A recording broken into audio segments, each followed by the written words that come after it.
Good evening friends, সবাই কেমন আছো? আশা করব নিশ্চয়ই সকলে ভালো আছো, আমরাও ভালো আছি। আর আমি কেয়ারা পুষ্পিতা থেকে পুষ্পিতা বলছি। আজকের কন্টেন্ট হচ্ছে ডিজিটাল ভিখারি মানে সন্দীপ। সন্দীপ গেছে পিকনিকে বাঁকুড়ায়। বাঁকুড়ায় পিকনিকে যাওয়ার আগে ও কৃষাণুর কে মানে বাড়ির সমস্ত গুছিয়ে গাছিয়ে দিয়ে গেছে, সেটা তো আমরা দেখতে পেয়েছি, যাতে বাবা মার অসুবিধা না হয়, কারণ বাবা মারও তো বয়স হয়েছে, তারপরে একটা বাচ্চা সামলে অসুবিধা না হয়, সব দিকটা গুছিয়ে দিয়ে গেছে। তো যাই হোক, গেছে এবং যাওয়ার আগে কৃষাণুকেও পার্কেও ঘুরিয়ে নিয়ে এসছে, ওর তারপরে মোমো খাইয়ে নিয়ে এসছে, যা যা করার মোটামুটি করে গেছে ও। সেটুকু তো দেখতেই পাচ্ছি, সেখানে তো আর বাড়িয়ে কিছু বলার জায়গা নেই। যেখানে থাকবে সেখানে অবশ্যই বলবো, যেখানে নেই সেখানে জোর করে বলবো না।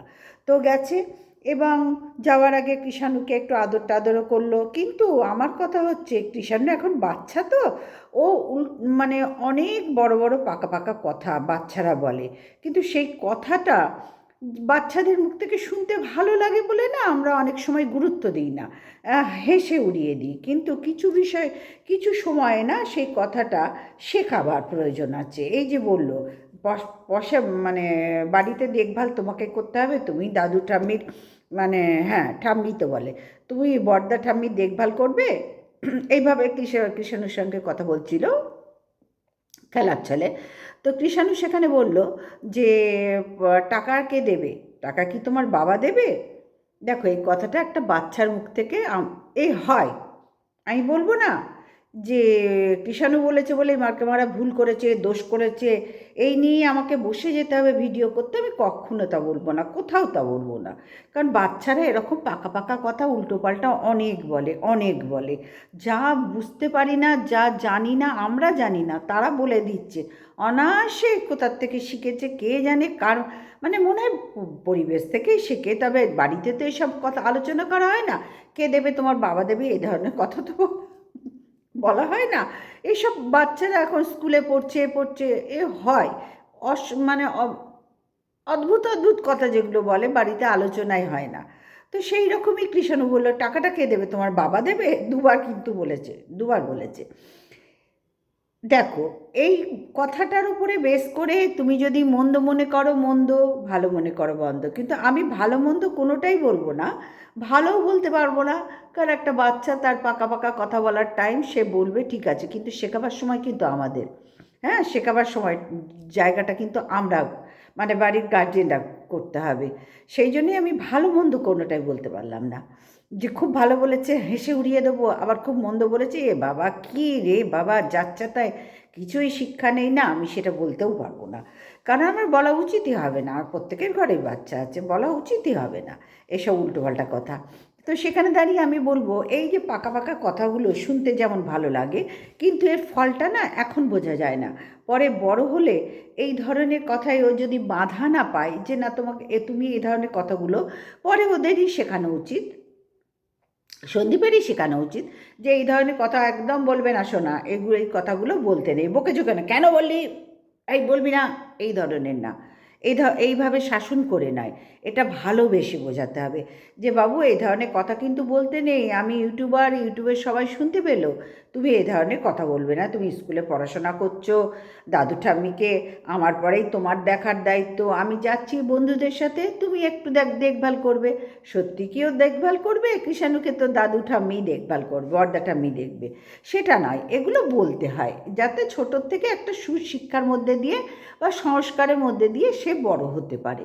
এই জন্যই এইগুলো শেখাতে হয়, একদম হেসে উড়িয়ে দিতে নেই, হে হে হে হে করে হেসে ব্যাপারটা উড়িয়ে দিতে নেই। তাহলে একটা বাচ্চা ছোটোর থেকে বুঝতে পারে যে এই কথাগুলো অনায়াসে বলা যায়, আমি যখন তখন এই কথাগুলো বললে আমার বাড়ির কেউ আমাকে কিছু বলবে না, সেই জায়গাটা যাতে না আসে ভবিষ্যতে, তার জন্য এখন থেকেই জীবনের প্রথম থেকেই সুন্দরভাবে খেলার ছলেই বুঝিয়ে দিতে হয়। তাদের তো এই বয়সে ও শাসন করা সেইভাবে তো বকে ধুকে না, এই খেলার ছলের বলাটাকে বোঝানোটাকেই শাসন করা বলে।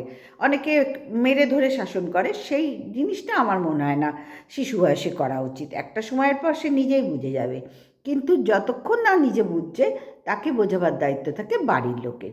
সেই ক্ষেত্রে দাঁড়িয়ে এটা সন্দীপের বোঝানো উচিত যে তোমার বাবা টাকাটাকে দেবে, আমি তো ছোট, আমি এসব পারবো না, সুন্দর করে সবটাই বললো, কিন্তু এই কথাটা একটু কানে লেগেছে। সেই জন্যই বললাম যে এই কথাটা কানে লেগেছে বলেই এই কথাটা সন্দীপকে পরে আবার সুন্দর করে খেলার ছলেই বোঝাতে হবে। শাসন করে মেরে ধরে বোঝালে না সেই বোঝানো হয় না, সেটা মনের ওপর প্রেশার, চাপ সৃষ্টি করে, বাচ্চার মনেও চাপ সৃষ্টি করে। তাহলে এই কথাটা তো বলতে নেই, তাহলে এই কথাটা কি খারাপ? এই ধরনের ছোটোর থেকে তার মানসিক চাপ সৃষ্টি হয়। ওই জন্য চাপের মধ্যেই যাবে না, ওকে বোঝাতে হবে যে না, তুমি এই ধরনের কথাগুলো বলবে না। সবাই শুনে তোমাকে তোমাকে এত ভালোবাসে, সবাই তোমাকে কি বলবে তাহলে, যে দেখো কৃষাণু এই ধরনের কথা বলে, কৃষাণু ব্যাড বয়, এই ধরনের বোঝাতে হবে। তাহলে এই ব্যাপারটা আস্তে আস্তে ঠিক হয়ে যাবে। সংস্কারটা ভীষণ দরকার ছোটোর থেকে। হেসে উড়িয়ে দেওয়া ব্যাপারটা, সন্দীপ আসলে নিজে যাচ্ছে তো বেড়াতে, ভেতরে তো উৎফুল্ল স্বাভাবিক, পিকনিক করতে গেলে হয় যা হয় ভাই, তাই ওরও হচ্ছে, সবার হয়, ওরও হচ্ছে। আর অতজন বন্ধু মিলে যাচ্ছে, এটা খুব স্বাভাবিক, আমরা গেলেও আমাদেরও হয়। দেখবে তারা উড়ো করে সংসার তখন যা পারে কাজ থাক, পরে এসে করবো, এরকম ডায়লগ আমরা নিজেদের মতন করে দিয়ে নিয়ে বেরিয়ে যাই হনন করে তৈরি হয়ে। এটা সবার হয়, কোথাও একটু ঘুরতে যেতে পারলে সবার মনটা ভালো লাগে। তা এতগুলো বন্ধু মিলে পিকনিক করছে, পিকনিকটাও দেখালো কি কি করছে, আবার ওখানে ডিম সেদ্ধ আলু সেদ্ধ ভাত সকালবেলায় গরম গরম করে খেয়ে নিল। রান্নার দায়িত্বে একদল তো থাকেই, তারাই বাজার করছে, তারাই রান্না করছে, না হলে হয় না। পিকনিকে সবাই যদি গা ছেড়ে দিয়ে ঘুরি, গান করি, আনন্দ করি, নাচ করি, হয় না। এই জন্য প্রত্যেকটা পিকনিকে দেখবে একদল করে রান্নার দায়িত্বে পুরো থেকে যায়। বাড়িতেও দেখবে যে রান্নার পার্টটা পুরো কোনো অনুষ্ঠান হলে রান্নার দিকটা কিন্তু পুরো নিজেরাই চিন্তা ভাবনা করে আমরা ঠিক করে নিই, যে ওরা রান্নার দিকে থাকবে, আমরা এইদিকে দেখভালের দিকে থাকবো, ও মানে লোকজনকে আপ্যায়ন করবে। এইভাবে ভাগ করে নিলে না পুরো কাজটা, যে কোনো কাজ দেখবে সুন্দরভাবে সুষ্ঠুভাবে পালন করা যায়। তো সেই ক্ষেত্রে ওদের পিকনিকটাও সেইভাবেই হচ্ছে। সুতরাং সেখান নিয়ে আর বলার কিছু নেই, বলার মতন কিছু নেই। এই পিকনিক দেখেই যদি আমি ভিডিও করতে বসি, হ্যাঁ, যারা কন্টেন্ট বার করতে পারে খুঁচিয়ে খাচিয়ে, তাদের কাছে হয়তো অনেক কিছু বলার আছে। কিন্তু আমি দেখো যা দেখলাম ওভারঅল পিকনিকের ভিডিও দেখাচ্ছে, পুরোটা তো দেখানো সম্ভব না একদিনে, আবার অর্ধেক করে দেখাবে। তো যতটুকু যা দেখালো ঠিক আছে, চলছে, ঠিকই আছে পিকনিক। এখানে আমি খুঁচিয়ে খাচিয়ে কিছু বার করে টেনে হিঁচড়ে বার করে ভিডিও করার মতন কিছু পেলাম না। এবার যারা পারে তারা করবে, তাদের ক্যালি আছে তারা করবে ভাই, আমার অত ক্যালি নেই। আমি যতটুকু ওভারঅল দেখলাম, দেখে বুঝলাম যে না, এখানে আর কিছু বলার নেই, দেখার নেই, করার নেই। এই যা দেখাচ্ছে এই পিকনিকে সবাই, আমরা যেই পিকনিকে যাক এগুলো আমরা করেই থাকি। সুতরাং ঠিক আছে, চলো, তোর ভিডিও এই পর্যন্তই।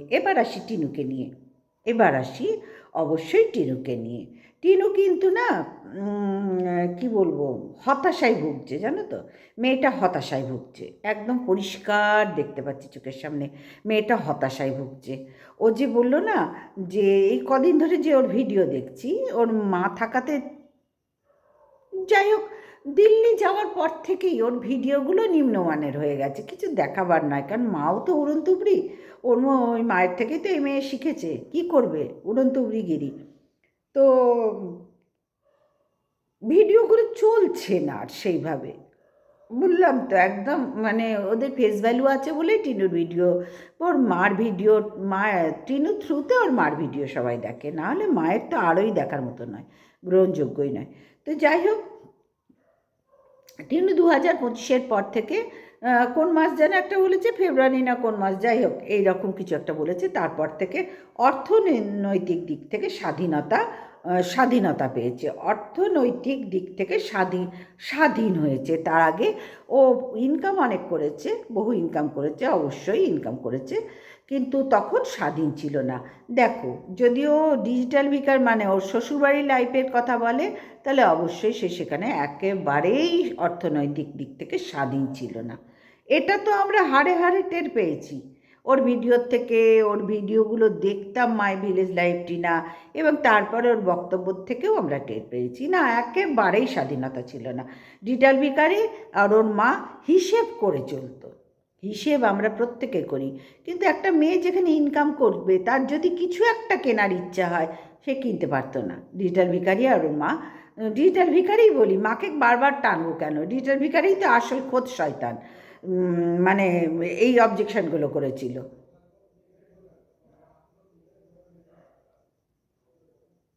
কেউ ডাকছে কি না দেখছি, দাঁড়া, বেল বাজালে তারপরে কলিং বেল বাজাক, তারপরে উত্তর দেবো।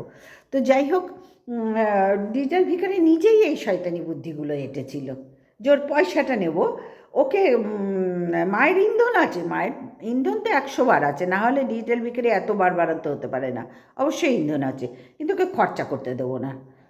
তা একটা মানুষ তার দুহাত ভরে ইনকাম করলে কিছু তো একটা, ধরো ওই বয়সের মেয়ে, কিছু তো একটা কেনার শখ থাকতেই পারে, কিন্তু নাও পেতো না, সেখানে পেতোই না, আমরা সবাই দেখেছি। একটা কিছু অর্ডার দিলেই একটাই এসছে, মানে সেইখানেও হাজারটা কোশ্চেন ছিল। কোনো রকমভাবেই সেখানে স্বাধীনতা ওই 5 বছরে সে পায়নি, অথচ অর্থ ইনকাম তাকে কষ্ট করে করতে হয়েছে। অর্থটা ব্যালেন্সটা ঢুকতো ডিজিটাল ভিখারির কাছে, একদম ওর আর ওর মার আন্ডারে থাকতো, আমরা তো সবাই সেটা জানি। তারপরে এলো ওই অধ্যায়টা, তো পার্টটা তো মিটে গেছে। তারপরে যখন টিনুর লাইফে আবার দ্বিতীয়বার ঘুরে দাঁড়াবার সুযোগ পেলো, মানে ইউটিউব চ্যানেলটা করলো, ইউটিউব চ্যানেলে দাঁড়িয়ে গেল, তখন এলো ফোকলু। তা টিনু যদি ফোকলুকে পুরো হাতে ছেড়ে না দিত, আসলে ব্যাপারটা কি, টিনু একটা এমন মাথা মোটা, বলতেই আজকে বাধ্য হচ্ছি, মাথা মোটা টাইপের, মানে হাহাহি করে জীবন কাটানোয়, কোনো বিষয়ে একটু গভীরভাবে চিন্তা করা টিনুর মধ্যে নেই। কারণ ও তো ছোটোর থেকে ওর মায়ের পরিবেশ থেকেই তো মানুষ শেখে।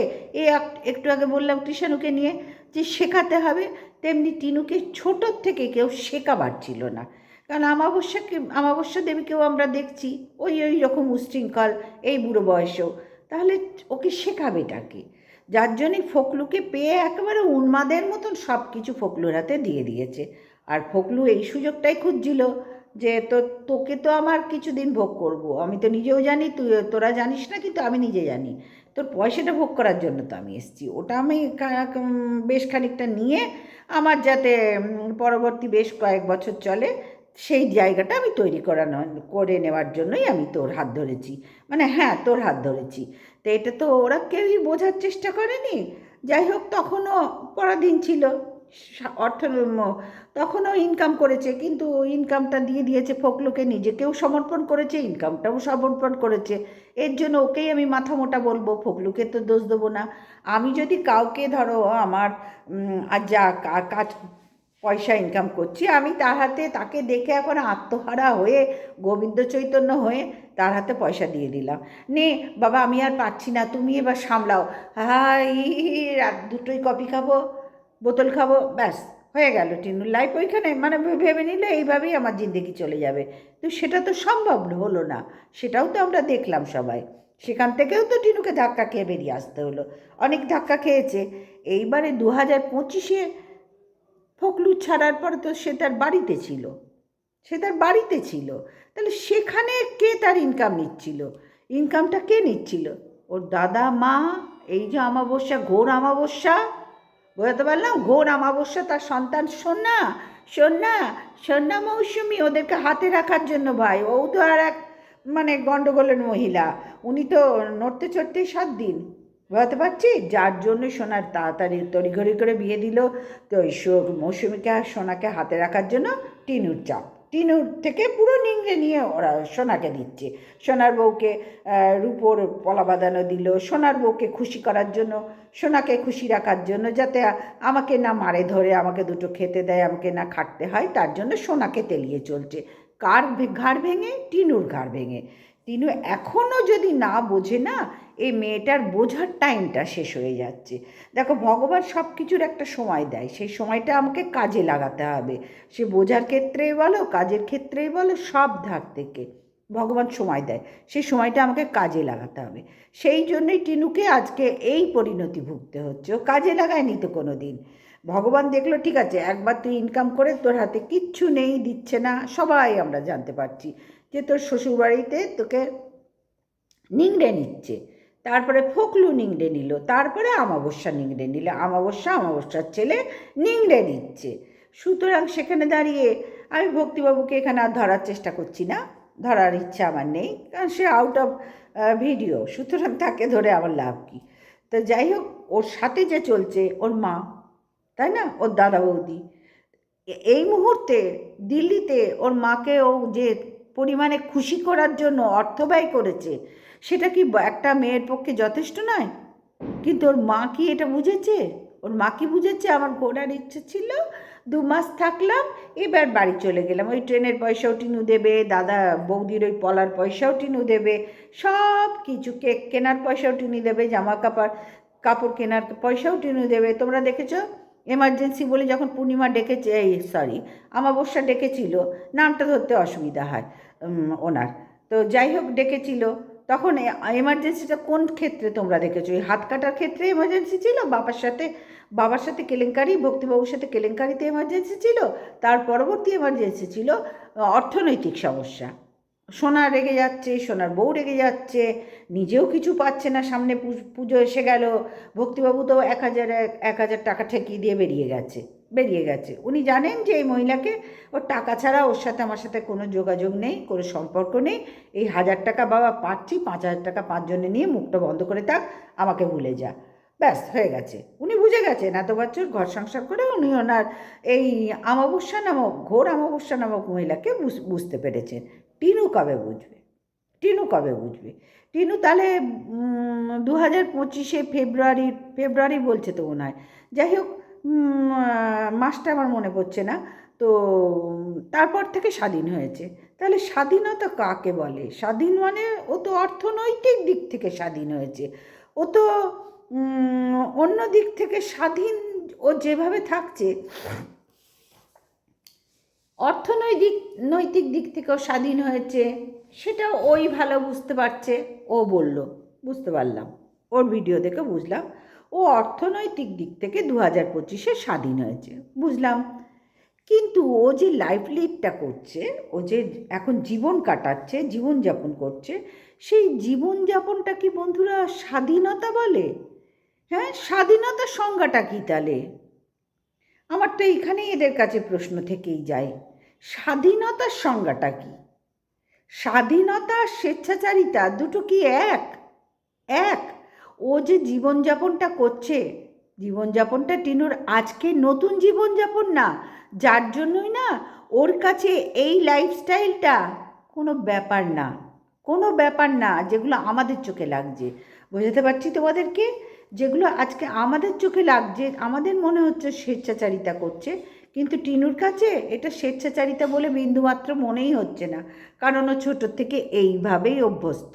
ওই 5 বছর বাতকুল্লায় একটা সিস্টেমে ছিল, সে অর্থনৈতিক স্বাধীনতা ছিল না, কিন্তু তবু একটা সিস্টেমে ছিল, যা এখনও বাতকুল্লার পরিবারকে আমরা দেখি, মিত্র পরিবারকে সিস্টেম আছে, একটা মোটামুটি সিস্টেম আছে। ওর এই বুড়ি মা রীতিমতো কাটাকাটনি কেটে সকালবেলা টিফিন দিচ্ছে, দুপুরবেলা খেতে দিচ্ছে, সন্ধেবেলা কিছু করে দিচ্ছে, রাত্রিবেলা কিছু করছে কিন্তু পূজা আস্টা করছে, উঠোন ঝাড় দিচ্ছে, করছে কিন্তু সংসারী মানুষ করছে, যেটা আমাবস্যার মধ্যে তোমরা কোনো কালে দেখতে পাওনি। আর সেই মানে কালচারেই তো টিনু বড় হয়েছে, যার জন্যে টিনুর যেটা আমাদের চোখে স্বেচ্ছাচারিতা লাগছে, টিনুর কাছে এটা স্বেচ্ছাচারিতা নয়।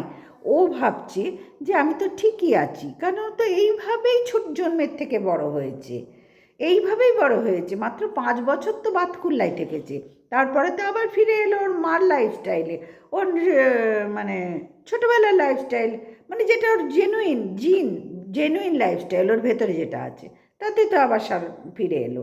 সুতরাং ওর কাছে তো এটা কিছু মনে হচ্ছে না যে আমি স্বেচ্ছাচারিতা করছি, ওর মনে হচ্ছে আমি ঠিকই আছি। রাত্রির 2টোর সময়, 2টো না 3টে, কটা বলছে 3টের সময় ব্লিঙ্কিটে খবর দিল, মানে ডেলিভারি বয়কে খবর দিল যে ওরা এসে সারা ফ্ল্যাটবাসী ঘুমাচ্ছে, সারা পাড়ার লোক ঘুমাচ্ছে। তোমরা বলো তো কতখানি নির্বুদ্ধিতার কাজ টিনু করেছে, কতখানি নির্বুদ্ধিতার কাজ করেছে। ওদের ওখানে কি সিকিউরিটি নেই রাত্রিবেলায়? হ্যাঁ, যে ফ্ল্যাটে থাকে তার তো কোনো সিকিউরিটি দেখলাম না বন্ধুরা।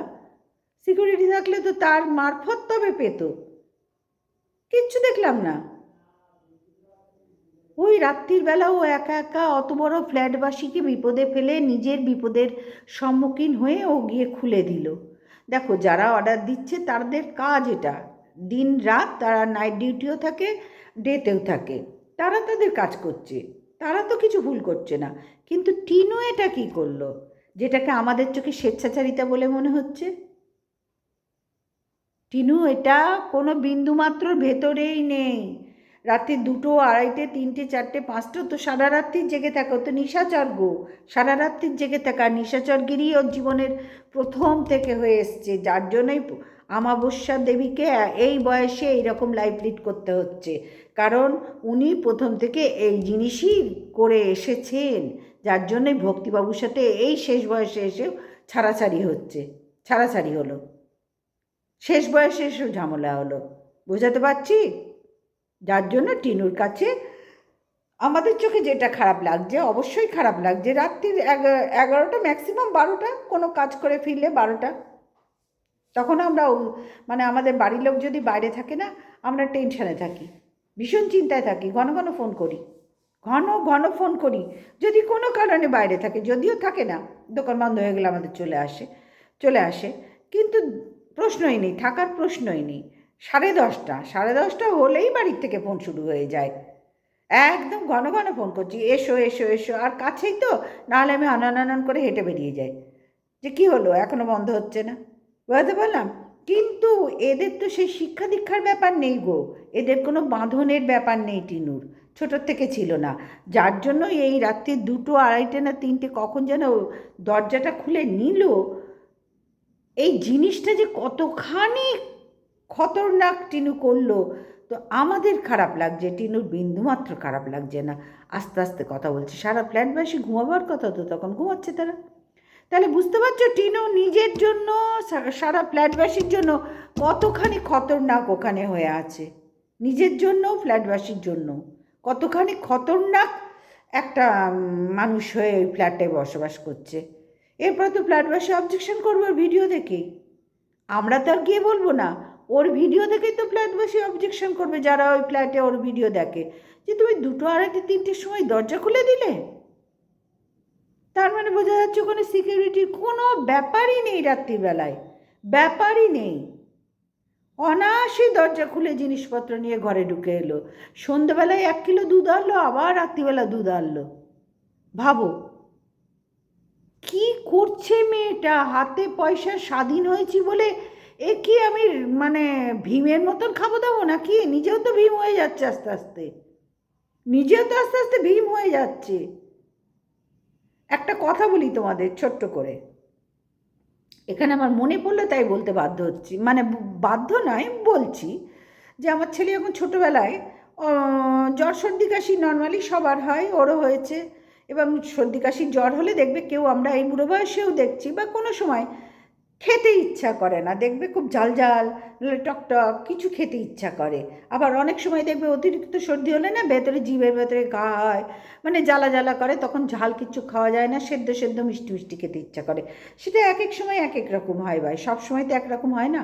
তো যাই হোক, ওরকম জ্বর হয়েছিল, তা আমি, আমার শ্বশুরমশাই আমাকে বললো, চলো বৌমা, সামনেই আমাদের একটা নার্সিংহোম ছিল সোদপুরে স্টেশনের কাছে, পিয়ারি নার্সিংহোম, এখন আর নেই, সেখানে ভেঙে হয়ে গেছে, তো তিনি আমার শ্বশুরের বন্ধু ছিলেন, তো চলো ওর কাছে যাই, ওই ডাক্তারের কাছে যাই, নার্সিংহোমের যে ডাক্তার, মানে যার নার্সিংহোম, তো নিয়ে গেল। তখন আমাকে বলছিল, বৌমা বলো ছেলে কী করে, না তখন ছোট, একদম ছোট, কেন কাকু ও তো একদম খেতে চায় না, বলছে ভীমের মাও বলতো ভীম একদম খেতে চায় না, কথাটা বোঝাতে পারলাম? ভীমের মাও খুব কষ্ট পেত, ভীম একদম খেতে চায় না, ওর মা খেতে দিল, একদম খেতে চায় না, বোঝাতে পারলাম? ঠিক টিনুর সেই জায়গা হচ্ছে, সন্ধেবেলায় 1 কিলো দুধ আনলো, রাত্রিবেলা মানে রাত্রিবেলায় ওই 2টোর সময়, আমি 2টোই ধরে নিই, 2টোর সময় আবার দুধের অর্ডার দিল। কী করছেটা কি ও তো পুরো একেবারে ডিসব্যালেন্স হয়ে যাচ্ছে দিন দিন। বলছে তো আমার মধ্যে মধ্যে মাথা কাজ করে না, মধ্যে মধ্যে অতিরিক্ত চিন্তাভাবনা আসা, সেটা তো স্বাভাবিক। তোমার লাইফ যেভাবে কাটছে, তোমার লাইফ নিজের হাতে, যে তোমার মা যে আরও ভেঙে দিচ্ছে, তোমাকে সাপোর্ট করার জায়গায় তোমাকে ভেঙে দিচ্ছে, তোমার লাইফে তো এই জায়গাগুলো তৈরি তোমার মা করছে, আর তার জন্য তুমিও দায়ী। তুমিও তো চাইছো না একটু সুষ্ঠুভাবে, সুন্দরভাবে একটা জায়গায় স্থিতি হয়ে নিজের কেরিয়ারটা গোছায়, ভিডিওগুলো আরও ভালো করে দিই, তোমার যখন ভিডিওর ওপরেই জীবন, আর তো আদার্স আর কিছু নেই।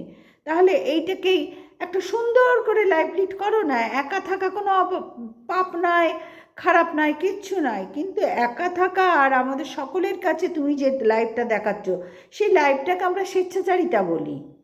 আমরা শুধু নয়, সাধারণ মানুষ স্বেচ্ছাচারিতা বলবে। সুতরাং দুটো তো আমরা এক করতে পারি না, যেটা তুমি এক করে ফেলেছো, কারণ তোমার নেচারে আছে এইটা। তোমাদের কাছে এগুলো কোনো ব্যাপারই নয়। তুমি মোহনপুরে বাড়িতে যখন থাকতে তখনও একই কাণ্ড তুমি করতে, শুধু ব্লিঙ্কিটে অর্ডার দিতে না, এছাড়া তুমি আর যা দেখাচ্ছ একই কাণ্ড করতে। সুতরাং বন্ধুরা, টিনুর কাছে এগুলো কোনো ব্যাপার নয়। আমরা যে বিষয় নিয়ে মাতামাতি করছি ওর কাছে কোনো ব্যাপার নয়, খুব ইজিভাবে সব করছে। কিন্তু ও কতখানি খতরনাক ওই ফ্ল্যাটের পক্ষে, ফ্ল্যাটবাসীর পক্ষে, আর নিজের নিজের কাছেও যে কতখানি খতরনাক কাজগুলো করছে না। এবং এর জন্য ও একদম পাজেল হয়ে যাচ্ছে। ওর মানে কি বলবো, বলো না। যাই হোক, এই মুহূর্তে মনে পড়ছে না। মানে নিজের কাছে নিজে না ডিসব্যালেন্স তো হচ্ছেই, নিজের কাছে নিজে ঠিক গুছিয়ে উঠতে পারছে না। এত ওলটপালট জীবন না, ও নিজে পথ খুঁজে পাচ্ছে না। বাংলা ভাষায় ও নিজের একটা গতি হারিয়ে ফেলেছে, যার জন্যই ওই লাইফটা একেবারে দেখলে সত্যি খারাপ লাগছে। টিনুকে দেখলে মনে হচ্ছে যে টিনুকে গিয়ে পাশে যদি কেউ বোঝাতো যে বাবা তুই ঠিক করে চল বাবা, এটা কি চলা হচ্ছে, সারা রাত্রি জেগে সারা দিনে 12টা 1টা 2টো পর্যন্ত ঘুমোচ্ছিস পড়ে পড়ে, চেহারাটা ভীমের মতন বানিয়ে ফেলছিস, সেটা কি লাইফ লিড হচ্ছে, কি হচ্ছে? তুই ইনকাম করছিস বলে এইভাবে জীবনটাকে ধ্বংস করিস না। এটা তো ধ্বংসের পথে তুই এগিয়ে যাচ্ছিস। এইভাবে করিস না, তোর ভিডিও খারাপ হয়ে যাচ্ছে, সব কিছু খারাপ হচ্ছে। তুই বৌদির কাছে যাচ্ছিস, আমলা বানাবি, আমলার আচার বানাবি, সব ঠিক আছে, কিন্তু সেখানে গিয়েও তোর বৌদি তোকে দীর্ঘদিন রাখবে না। যেখানে নিজের দাদা বৌদি রাখেনি, তাড়িয়ে দিয়েছে, নিজের মা রাখেনি, সেখানে তোর তোর মাও তো সুন্দরভাবে তোকে সাইড করে দিল। নিজের ছেলের বউকে বাঁচালো, আর নিজের মেয়েটিকে সুন্দর করে সাইড করে দিল, দিল্লিতে থাক, ওর সরে থাক, আমি ওর কাছে ঘুরে আসি। ও তো একটু মানে মাথা মোটা, একটু না পুরোটাই ও মাথা মোটা। এক কথায় টিনু মাথা মোটা। ইনকাম করছি বলে মাথা সার্ভ নয়, ও মাথা মোটা।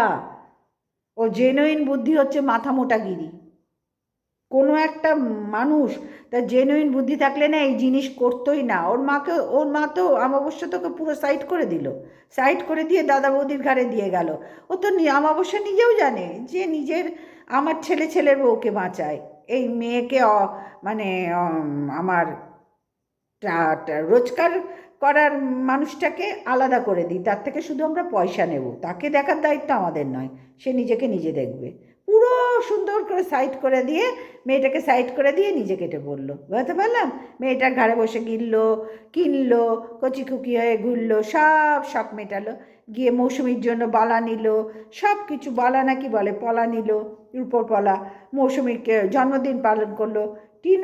টিনুর জন্য কী করলো, কী করলো তোমরাই বলো, তোমরাই বলো না, ওর মা কি কোন উপকারটা করলো টিনুর? কোন উপকারটা করলো? আমি তো এখনো পর্যন্ত দেখতে পেলাম না যে মেয়েটার জন্য কিছু উপকার করেছে। মেয়েটাকে পুরো টাকা রোজগারের একটা জায়গা, তুই আমাদের টাকা দিবি, আমার সোনার বউকে ভালো রাখতে হবে, কারণ তোর বাপ তো আমাকে খুশি করতে পারেনি, আর ছেলেও পারবে না, ওই ইনকামে তো আর ওর বউকেও খুশি করতে পারবে না, আর মাকেও খুশি করতে পারবে না। সুতরাং তোরই দায়িত্ব আমাদেরকে খুশি করার, তোকে খুশি করতে হবে, কিন্তু তোর ভালো মন্দ দেখার দায়িত্ব আমাদের নয়। তোর আমরা কেউ নই, তুইও আমাদের কেউ নস, তোর আমরা কেউ নই। তোর টাকাটা আমাদের। যেটা ফোকলাও করেছে, ডিজিটাল ভিখারিও করেছে, আমিও একই পথ ধরবো। আমি কেন আলাদা হতে যাব? তোর টাকাটা আমাদের। তোর টাকা দিবি তবে তো আমাদের সংসারটা চলবে।